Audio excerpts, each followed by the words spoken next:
Olá, seja muito bem-vindo ao Análise Direta. Eu sou Tabata Porte e esse é o programa de entrevistas do canal Hit Notícias. E no programa de hoje nós vamos falar sobre como alcançar a cura da depressão. Fique com a gente, o Análise Direta está começando.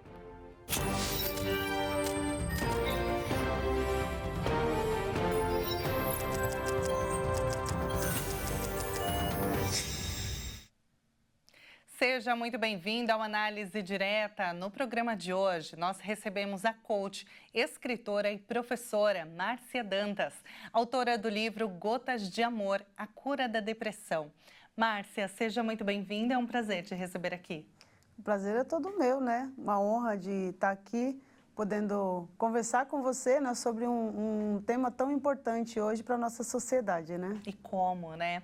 E olha, não tem como a gente falar sobre o livro da Márcia sem antes citar alguns dados que são alarmantes. De acordo com a OMS, a Organização Mundial da Saúde, em 2030, a depressão deve se tornar a doença mais comum do mundo, afetando mais pessoas do que qualquer outro problema de saúde, isso incluindo câncer e doenças cardíacas. Márcia, você tem o seu livro, né, Gotas de Amor, que você traz a sua história. Conta um pouquinho pra gente, você enfrentou a depressão? Sim, eu passei pelo processo da depressão no momento da minha vida que foi, começou em 2018, né, Tabata, assim, o processo. E aí, eu sempre gosto de lembrar que é assim, né? Quando a gente fala da depressão, eu era aquela pessoa que eu tinha preconceito com a doença, como muitas pessoas da sociedade, né? Então eu era aquela pessoa que eu achava que a depressão era frescura, né? Que as pessoas, que muitas vezes era falta do que fazer, né? Eu tinha inclusive essas falas, né? Quando eu trazia ali isso. E em 2018 eu comecei a identificar algumas mudanças no comportamento, né? Tanto emocionais quanto físicas, tudo, como, por exemplo, a insônia, o excesso de choro. Eu sempre fui uma pessoa que, assim, na minha fase da vida, eu não me permitia chorar, porque desde pequena, né, eu vim do sertão do Ceará aos 12 anos de idade para trabalhar, então eu tinha que encarar a vida e eu tinha que trabalhar para poder ajudar minha família, né? Nós somos de origem muito pobre, né? E aí, nisso, eu acabei criando ali uma couraça, né? No sentido de, não, eu sou forte, eu sou corajosa, eu não tenho tempo para chorar, eu não tenho tempo para sentir, eu tenho que produzir, eu tenho que ter. E foi esse processo ao longo da minha vida, né? E aí, eu percebi, em 2018 começou isso, em 2019 que se agravou mesmo, né? A partir de janeiro de 2019, ainda assim, eu lutando ali contra, achando que não, é excesso de trabalho, eu estou cansada, eu vou resolver isso, vai passar. Isso se passaram, quando foi no meio do ano, passaram-se 6 meses e foi piorando cada vez mais, né? Tendo crises piores, já não conseguia produzir mais no trabalho, a minha mudança de humor era constante, um excesso de tristeza muito grande. E aí, quando foi em agosto, que aí uma amiga minha, uma colega de trabalho, a Roseli, ela chegou para mim e falou assim, olha, eu tenho uma prima que é psicóloga, né? Algumas pessoas já tinham falado para mim, né? E eu também já estava estudando, já estava lendo, porque eu falei, não, tem alguma coisa errada comigo, mas eu não falava para as pessoas. Mas as pessoas perceberam a mudança Sim. de comportamento em Sim. você? Os meus amigos, os colegas de trabalho que estavam ali junto comigo, sempre falavam, você não está bem, né? O que está acontecendo com você? Olha, você foi ao médico, né? Então, aí comecei a ter gastrite, né? Uma série de questões físicas que aí foi foi reverberando no corpo, né? E as pessoas falavam isso para mim, eu falava assim, não, é só excesso de trabalho, eu estou cansada. E realmente eu trabalhava bastante, sempre trabalhei muito assim. E aí, essa minha amiga, um dia, eu estava lá no trabalho, ela falou assim, olha, eu tenho uma prima minha que é psicóloga, vai até lá, né? Vai dar uma passada lá para você ver, porque uma coisa que a gente tem que tomar muito cuidado, né, Tabata, assim, você não pode se autodiagnosticar. Não é porque eu estava com todos esses sintomas, eu até entendia dentro do que eu estava lendo, dentro do que eu estava estudando, que era sintomas relacionados à doença, mas não necessariamente eu poderia me autodiagnosticar, né? Então, eu fui nessa psicóloga contra a minha vontade, porque eu falei, eu vou em psicóloga, imagina, eu não preciso de psicóloga, né? Não tem necessidade. E aí eu fui, né, na doutora Ivete Soares, que me atendeu, e no atendimento ela disse, olha, Márcia, a gente vai começar um tratamento, mas eu preciso que você vá no psiquiatra. Aí foi a pior parte, né? Eu falei, não vou, imagina, as crenças que a gente é construído dentro da sociedade, né? Eu não sou louca, né? Eu não preciso de psiquiatra, né? E aí, por coincidência, no mesmo dia, eu cheguei no meu trabalho, voltei depois da consulta com a terapeuta, com a psicóloga, liguei no meu convênio e falei, eu vou ligar para marcar, porque vai demorar daqui uns 2, 3 meses, né, para me atender. Então, até lá já vou estar bem, não vai precisar mais, tudo. Na hora que eu liguei, era 11 horas da manhã, ela me atendeu e falou assim, eu tenho um horário meio-dia, você consegue vir? E aí eu falei, tá bom, eu vou, fui. E aí entrei no consultório do psiquiatra, né, contei o que estava acontecendo, e aí ele me deu o diagnóstico de depressão, né. E ali naquele momento, o meu mundo desabou, literalmente, eu só chorava, eu não consegui falar mais nada para o médico, né, porque olha só, nós seres humanos, a gente é muito, muitas vezes a gente se coloca num papel de arrogância, até eu diria, né, de achar que com a gente não vai acontecer, né? E eu acho que eu estava muito nesse papel, né? No sentido de, não, imagina, eu ter depressão? Que é isso, né? Como se eu fosse melhor do que as outras pessoas, né? A gente tem muito a arrogância, Isso, né? De isso. imaginar que nunca vai precisar. Não é com a gente, precisar. né? Então, a gente, muitas vezes, nós seres humanos, nos colocamos muito nesse papel de arrogância, de achar que com a gente não vai acontecer. Porque, imagina, eu ter depressão? Como assim eu vou ter depressão, né? E ali, né, no diagnóstico do psiquiatra, ali naquele consultório, realmente o meu mundo desmoronou. Porque, de repente, eu me vi com uma doença e aí eu pensei, o que eu faço, né? Bom, ele me passou uma medicação ali para regular sono, né, a questão da ansiedade. Mas quando eu saí daquele consultório, teve uma coisa muito bacana que eu lembro muito. Andando naquele corredor do hospital, ainda chorando, sem conseguir falar nada com ninguém, por um instante eu parei ali na porta do elevador e pensei assim, eu não nasci com isso, eu não sou isso e eu vou melhorar. Tudo o que precisar fazer para eu melhorar, eu vou fazer. E aí foi onde começou a minha grande jornada, né, que eu conto aí no livro, nessa busca, né, pela doença, porque quando a gente pega, por exemplo, né, dentro dos estudos que nós temos, a depressão ela é considerada uma doença crônica, onde a gente muitas vezes não tem ali a perspectiva de cura, né? A gente tem melhoras dos sintomas, né, como são colocados, né? Então, ali com a medicação correta, às vezes o processo terapêutico, você tem uma melhora desses sintomas para regular a sua vida e você seguir vivendo ali dentro da normalidade, né? Dentro da sua saúde estável, né? Mas isso me instigou muito, porque em 2021, quando eu estava no processo de depressão, eu comecei a pensar muito sobre isso, né? Poxa vida, né? Vamos pensar, se a depressão é uma doença que não tem cura, por que as pessoas vão se esforçar para poder se curar?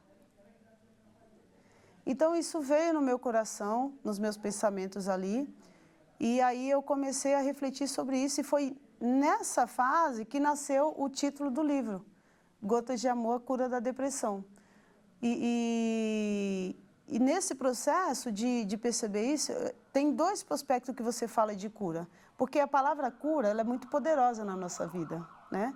Quando a gente pensa em cura, ela leva a gente a ter esperança de que a gente pode se restabelecer, de que a gente pode ter uma vida normal novamente, né? De que você pode se reconstruir, você pode recomeçar. Então, a palavra cura ela é muito poderosa, tanto para o positivo quanto também para o negativo. Porque se eu recebo um diagnóstico e a gente tem algumas doenças, né? Que a gente pega o exemplo, por exemplo, do câncer, né? Vamos pensar isso, né, Tabata? Há 20 anos atrás, quando a gente era diagnosticado assim, não tinha essa perspectiva de cura. Hoje, alguns cânceres, a gente sabe que, se diagnosticado antecipadamente, cedo, é possível a questão da cura, né? Como a gente vê muitas vezes no câncer de mama, o câncer de próstata e tantos outros aí que a gente, graças a Deus, a ciência, a medicina tem avançado e tem trazido isso, né?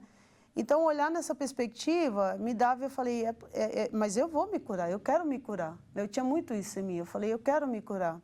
E aí eu fui nessa jornada, mas nessa jornada de cura, eu acho que a primeira coisa, pensa o seguinte, quando eu recebi o diagnóstico, o meu mundo desabou. Mas eu ainda fiquei relutante, porque eu não queria aceitar que eu estava doente. Mesmo com o diagnóstico do meu psiquiatra, né, eu ainda ficava ali dizendo o seguinte, não, eu vou melhorar, eu vou ficar bem, isso aqui deve estar errado, né, a gente vai... E aí eu entro, né, na primeira parte do livro, que a gente fala sobre esse processo de aceitação. Tudo aquilo que a gente não aceita em nós, ele traz sofrimento. Então, enquanto eu estava relutando contra aquilo, enquanto eu estava no processo de negação da minha doença, eu estava num estado de sofrimento. Ah, Márcia, então quer dizer que quando você aceitou, você melhorou? Não, mas eu comecei o meu processo de cura. Porque ali, quando eu disse, bom, ok, Márcia, você está doente, o fato é fato, você está com depressão, então agora a gente precisa entender o que a gente tem que fazer com tudo isso que está na sua mão, né? Que está aqui no seu corpo, reverberando nas suas emoções, no seu corpo físico, né? Atrapalhando ali a sua rotina, né? De trabalho, de vida. E aí foi onde eu comecei ali uma grande jornada nessa busca, né? Então, a aceitação, eu falo no livro que ele é o primeiro passo, né? E aí, quando a gente se aceita, Tabata, é muito interessante, porque ali a gente recebe a primeira gota de amor, que é o quê? A gente olhar para nós e se acolher com as nossas dores, com os nossos traumas, com as nossas sombras, porque a depressão nada mais é do que esse excesso de passado, de coisas que não foram sanadas ali na gente, das nossas mazelas que a gente construiu ao longo da vida. E aí ele foi permeando ali no nosso inconsciente, né? E foi trazendo isso para a nossa saúde ali. A gente vai fazer um rápido intervalo e na volta a Márcia Dantas vai continuar contando a história dela, como que ela conseguiu alcançar a cura da depressão. Não saia daí, o Análise Direta volta já já.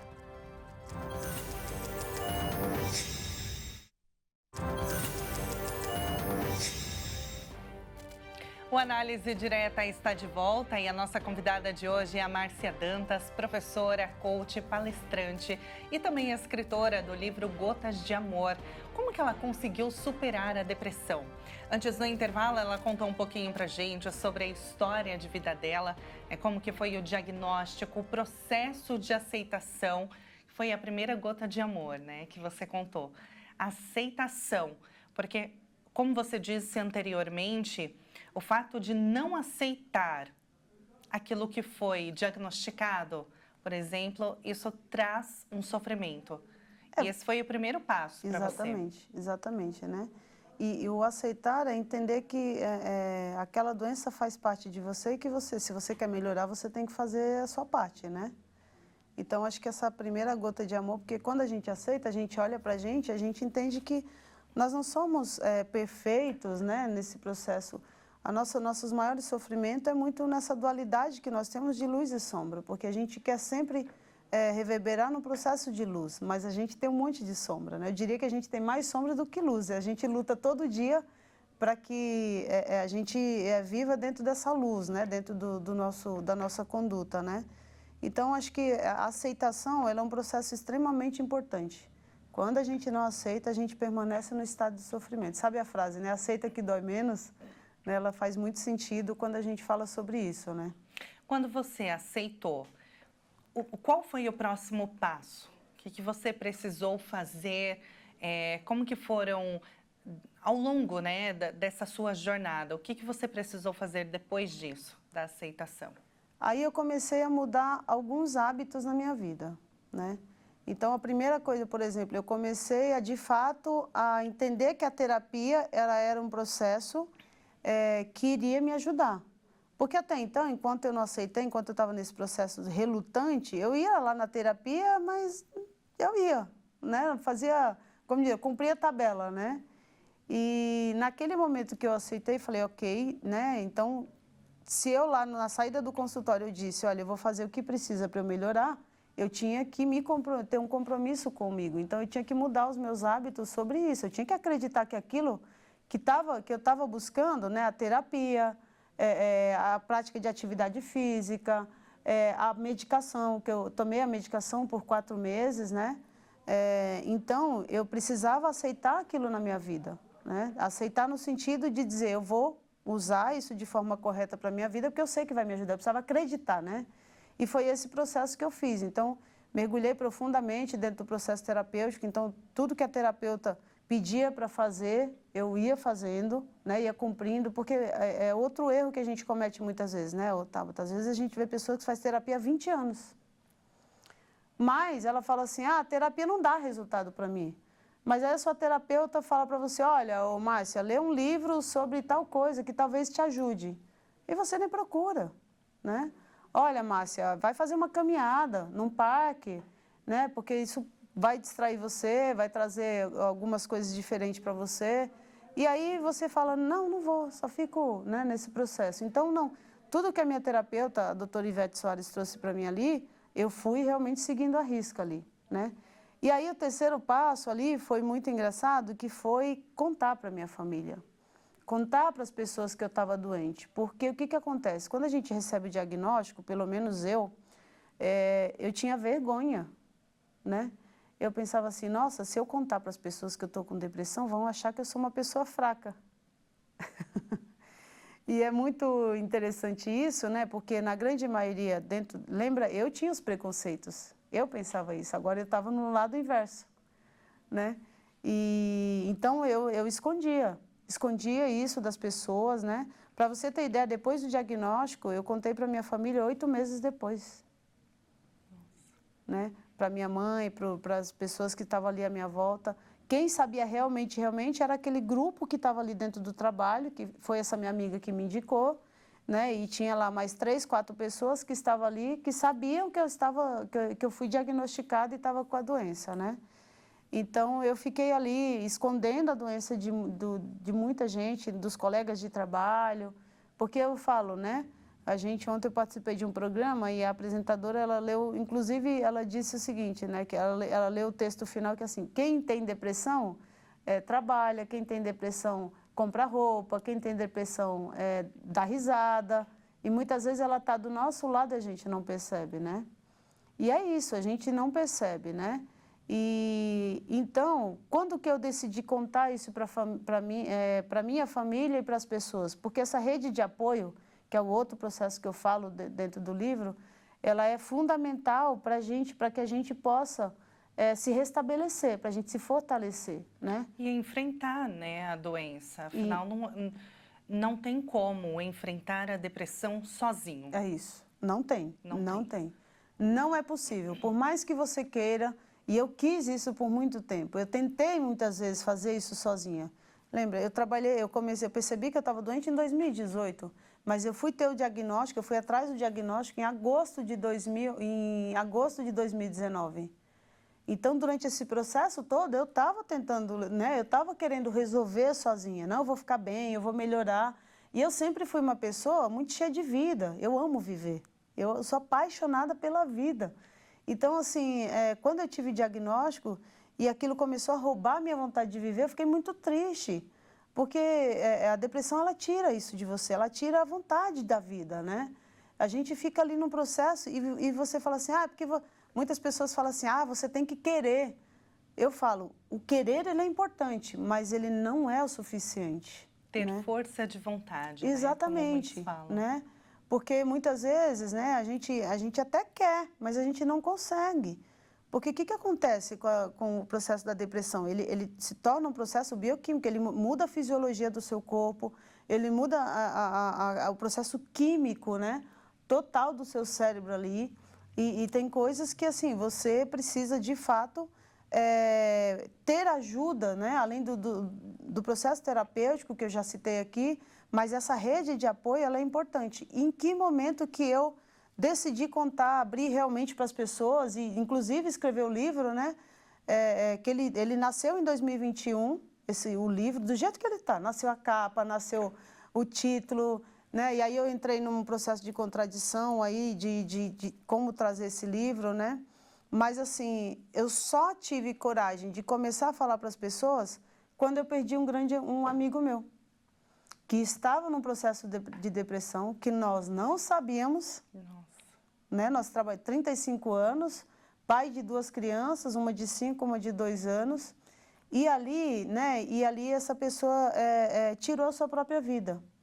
Esse impacto, né? Estar ali no velório daquele amigo nosso, eu estava doente e eu vi aquela pessoa naquela situação, a família, todo mundo ali, eu falei assim, eu preciso falar para as pessoas. Eu preciso contar que eu estou doente, eu preciso falar que eu estou com depressão. Então, aquele momento ali, ele foi doloroso, mas ao mesmo tempo crucial para que eu fosse para o próximo nível, né? Para a próxima fase desse caminho da cura que eu estava. E ali eu comecei, né, a falar com as pessoas, né? Falar com a minha família, contar. E foi muito interessante que quando eu contei para a minha família, muitas vezes a gente julga sem saber o que vai acontecer, né? E eu fui tão acolhida. Você imaginou que as pessoas iriam te julgar, Isso. assim como você fazia antes? Exatamente, né? Porque estava em mim, não estava nas outras pessoas, né? Isso estava em mim, o julgamento era meu, porque eu tinha esse comportamento, né? Mas quem disse que as pessoas seriam igual a mim, né? E eu fui extremamente acolhida pela minha mãe, pelos meus irmãos, principalmente a minha mãe e meus irmãos ali. A gente se aproximou muito, né? Muito assim no sentido de estar juntos, meus sobrinhos, né? E aí foi uma rede, porque a minha família a gente tem muito essa coisa. Quando alguém não está bem, é uma rede, né?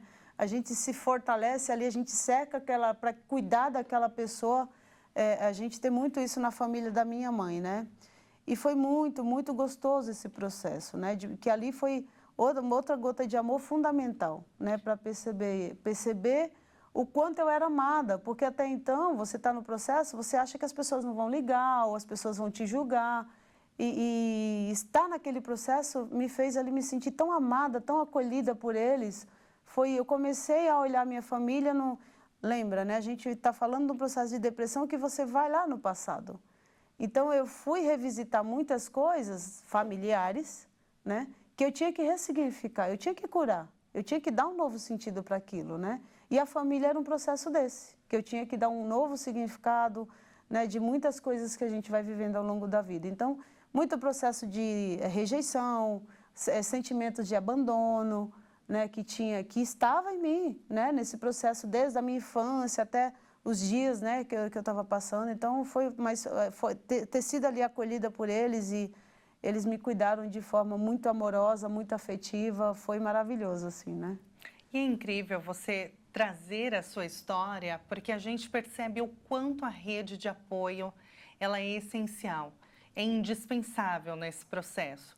Porque você, é claro que, como você está dizendo, pela sua história, a sua força de vontade, ela foi o essencial, primeiro de tudo. É isso. Né? Você primeiro, reconheceu o problema que você estava enfrentando, aceitou, buscou ajuda, né? E informou para sua família, mesmo com medo, com receio deles te julgarem. Foi o contrário, te surpreendeu.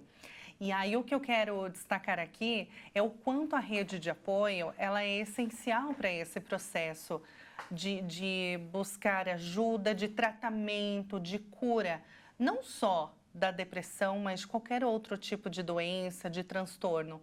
Porque a gente fala isso tanto aqui, né? E escuta de vários especialistas que falam sobre isso, sobre a rede de apoio, e é muito importante porque a gente não sabe mesmo quem está ao nosso redor, né? Por isso que nós temos que observar e acolher quando alguém buscar ajuda.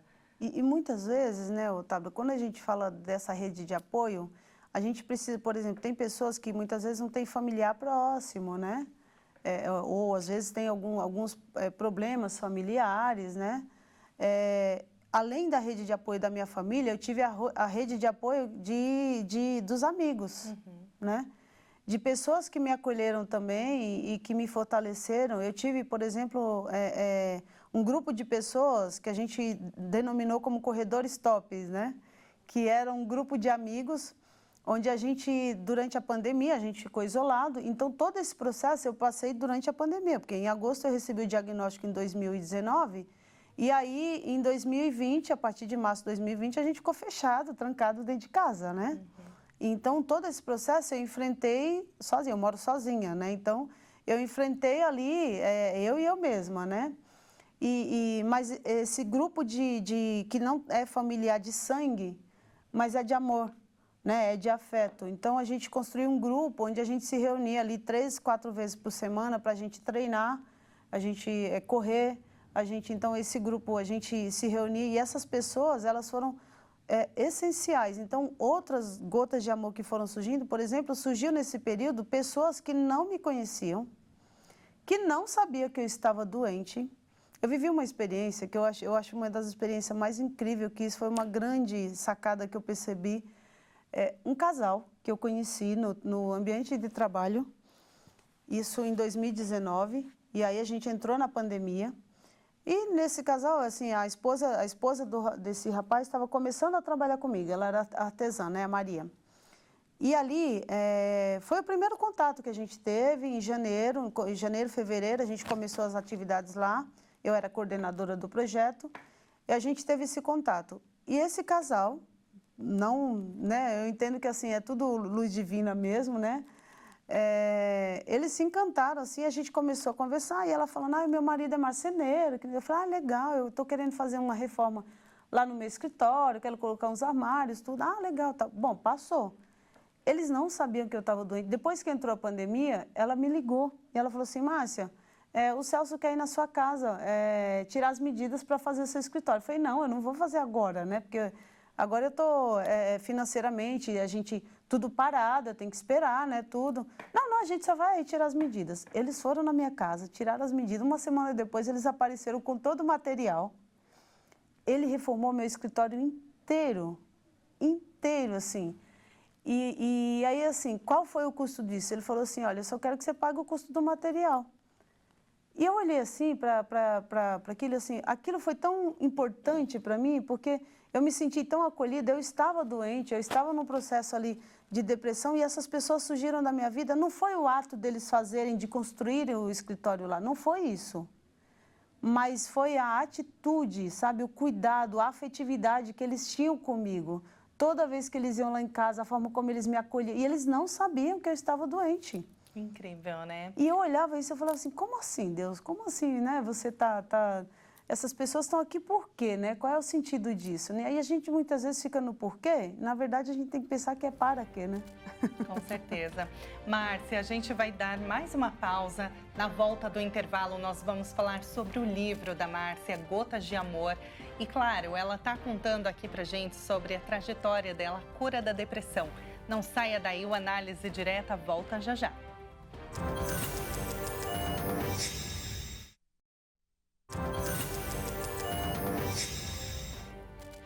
O Análise Direta está de volta e hoje a nossa convidada é a coach, escritora e professora Márcia Dantas, autora do livro Gotas de Amor, a cura da depressão.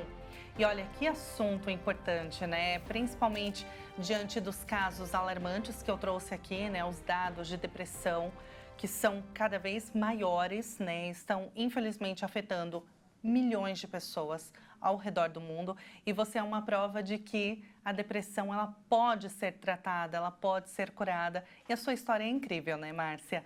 E aí, passamos, então, pelo diagnóstico, pela aceitação, né? A rede de apoio.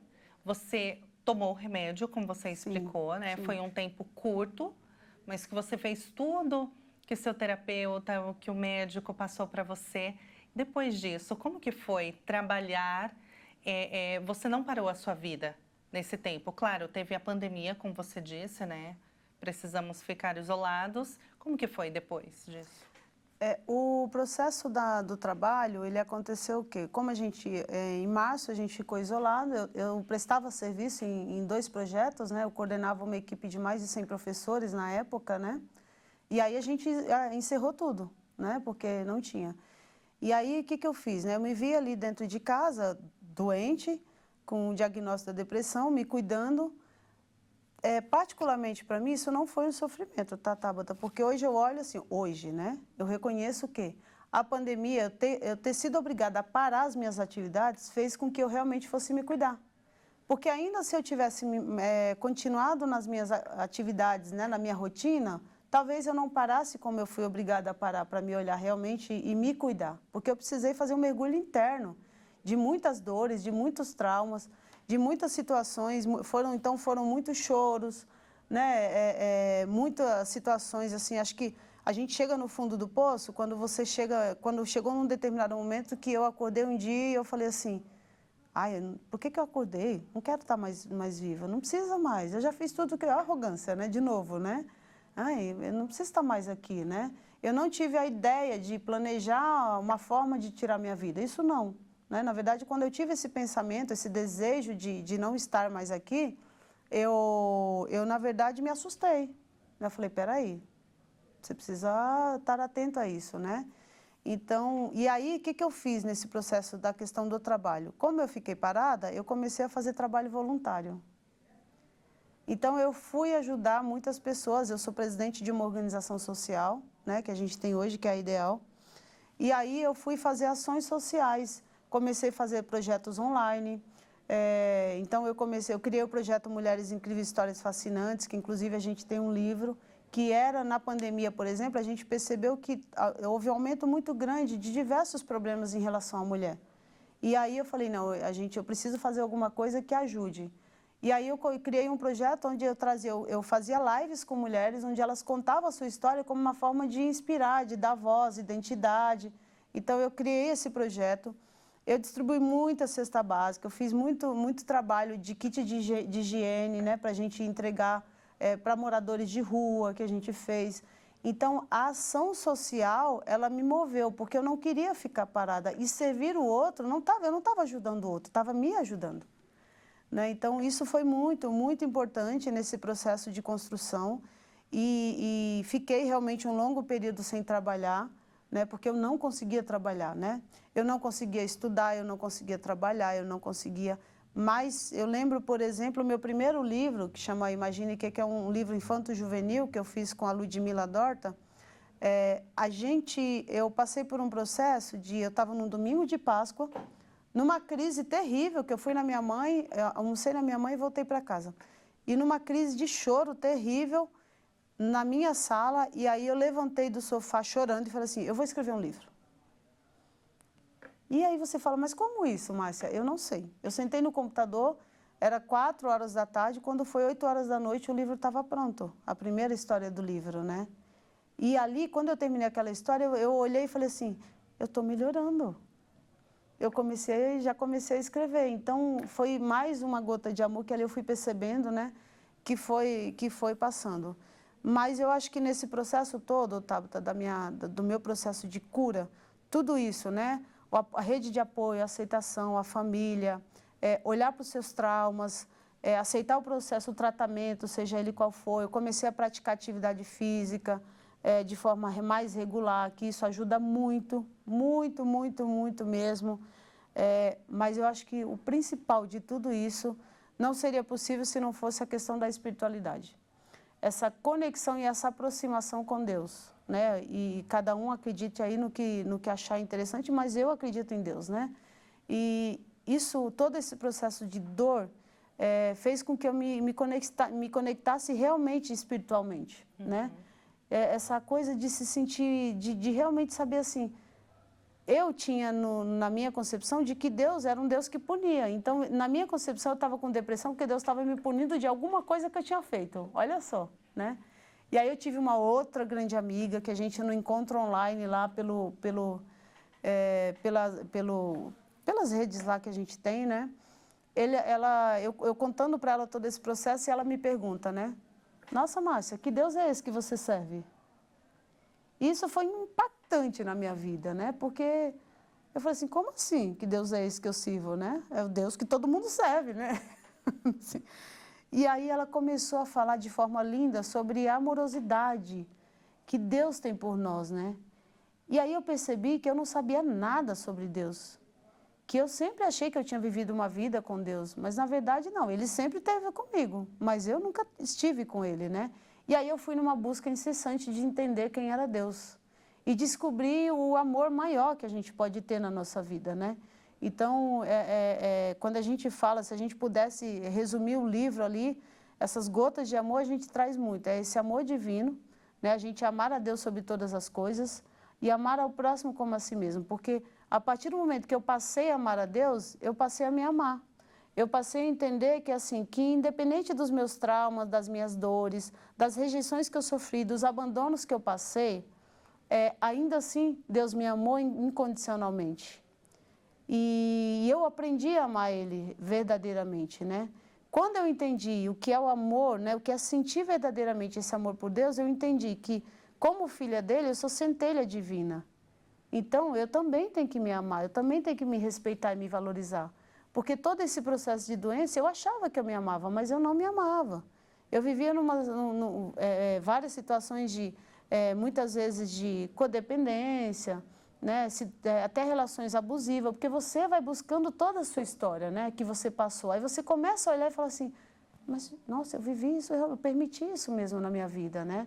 E aí, de fato, você consegue amar o próximo, né? Que é essa coisa do ato da gente servir, que é um grande propósito que eu tenho na minha vida, de que esse livro, na verdade, ele vem assim, se milhões de pessoas lerem esse livro e uma pessoa olhar para ele e falar assim, a vida vale a pena, já vai ter se cumprido o propósito dele nesse movimento, né? Então, ele nasceu em 2021, eu levei 3 anos para escrevê-lo, porque eu tinha que quebrar muitas barreiras em mim, ter muita paciência com o meu processo. Então, se você está passando por um processo de saúde mental, tenha paciência com o seu processo. Porque a gente muitas vezes desiste, Tabata, porque a gente não tem paciência. Entende? E aí a gente vai ter crise. Tem dia que você vai estar bem, aí outro dia você vai recair. Mas quando você recair, retome, porque teve coisas ainda que não foram curadas, né? Não foram curadas ainda. Então você precisa olhar novamente, peraí, por que eu ainda estou voltando nisso? Por que isso ainda está me tirando lágrimas, né? Eu costumo falar hoje que as lágrimas, né? Todas as lágrimas que eu derramei nesse processo todo foi uma lavagem para que eu pudesse me encontrar no verdadeiro amor de Deus, no meu amor por mim e no amor do próximo que eu recebi através dessas gotas de amor. Que bonito. E o seu livro, ele já está disponível? A gente já está disponível, está com link de venda, né? Ele está na editora Barros, que é a editora que fez esse livro maravilhoso aí. Foi ilustrado pela Nath Souza, né? Que é uma mulher incrível também, tem um trabalho lindo. E a gente está no site da Barros Editora, né? No meu site, é Márcia Dantas Coach, também já está disponível. No meu Instagram, né? @MárciaDantas. E a gente vai fazer o lançamento oficial, dia 13 de setembro, lá no Atrio Shopping, em Santo André, na Livraria Mundo dos Leitores, né? Então, está todo mundo convidado para estar lá. E a gente vai fazer ali um grande evento ali mas ele já está disponível para venda, né? Já tem os exemplares, já está aí, já já pode chegar aí para vocês, né? Nossa, com certeza. E agora, depois da sua cura, né? Depois do seu processo de transformação, o seu objetivo realmente é passar isso para as pessoas, né? É isso. É levar isso para as pessoas, mas acima de tudo, né? Depois que você passa por esse processo e que você encontra essa cura, e hoje eu me sinto curada realmente, porque, sabe, um dos momentos mais felizes da minha vida, Tabata, foi quando eu ouvi minha gargalhada de novo. Então hoje, quando eu dou risada, que eu escuto a minha gargalhada, eu sinto uma sensação de felicidade tão grande, chega a ser até emocionante na minha vida, assim, né? Ouvir a minha gargalhada de novo foi muito interessante, né? Foi algo assim mágico, porque eu não ouvia mais, eu não sentia. Durante a doença eu falava assim, meu Deus, eu quero me sentir feliz, eu quero voltar à Márcia que eu era antes, mas aquela Márcia não existe mais. Existe uma nova Márcia, muito mais forte, muito mais evidente. Então, a minha ideia é que as pessoas se conscientizem que, assim, talvez você chegue lá no fundo do poço, como eu cheguei. Mas tenha certeza que se você chegar lá no fundo do poço, ainda não é o fim. Lá é só o recomeço de uma nova jornada de luz que você pode encontrar através da fé e do amor que você precisa aprender a aceitar, porque a gente fala tanto de amor, mas, Tabata, a gente não aceita o amor das pessoas. Então, às vezes, as gotas de amor estão ali rodeando você. Quando alguém te oferece ajuda, ela está te oferecendo uma gota de amor. Com certeza. Né? Quando uma situação boa acontece na sua vida, é a vida te trazendo uma gota de amor. Quando a espiritualidade te protege de uma situação, são gotas de amor que você está recebendo. Mas, às vezes, a gente está tão bitolado na nossa rotina, na nossa loucura, nas nossas doenças, que a gente não consegue perceber. Então, eu quero, né, de verdade, levar isso para as pessoas de que o fim do túnel não é o fim, mas um recomeço para que você possa encontrar a luz novamente. E quem quiser conhecer mais você, além do livro também, conhecer mais seu trabalho, te seguir, como que pode fazer? Nas minhas redes sociais, né, @marciadantascoach, que eu faço o trabalho, divulgo lá todo o meu trabalho. Então, hoje eu sou treinadora de futebol, né, a gente tem um projeto social, a Ideal Associação também, que é a entidade que eu presido hoje, que a gente desenvolve vários projetos voltados para esporte, cultura, educação e labor. Então, a gente tem muitas coisas, mas assim, no meu Instagram, @marciadantascoach, você vai ver muito da minha vida lá, né? Lá eu coloco muitas coisas que eu faço, então, palestras, cursos, os treinos que eu dou. Eu sou professora e amo ensinar, né? Eu sou especialista em treinamento e desenvolvimento humano e eu acho que nós estamos aqui para a gente se desenvolver uns com os outros, né? Com certeza. Então, quem quiser conhecer o meu trabalho, entra lá ou no site, né? Márcia Dantas Coach, www.marciadantascoach.com.br ou no Instagram, @marciadantascoach. Fique à vontade aí para me chamar no direct, para a gente conversar e acompanhar um pouquinho do meu trabalho. Márcia, muito obrigada pela sua presença. Foi um prazer te ouvir a sua história, conhecer mais de você. Foi um prazer. Eu que agradeço a oportunidade e se cuidem, gente, se cuidem. Saúde mental em primeiro lugar. Sempre. E se você quiser rever este programa, acesse o nosso canal no YouTube, Jornalismo Hit TV. O Análise Direta fica por aqui, a gente se encontra no próximo programa. Até mais.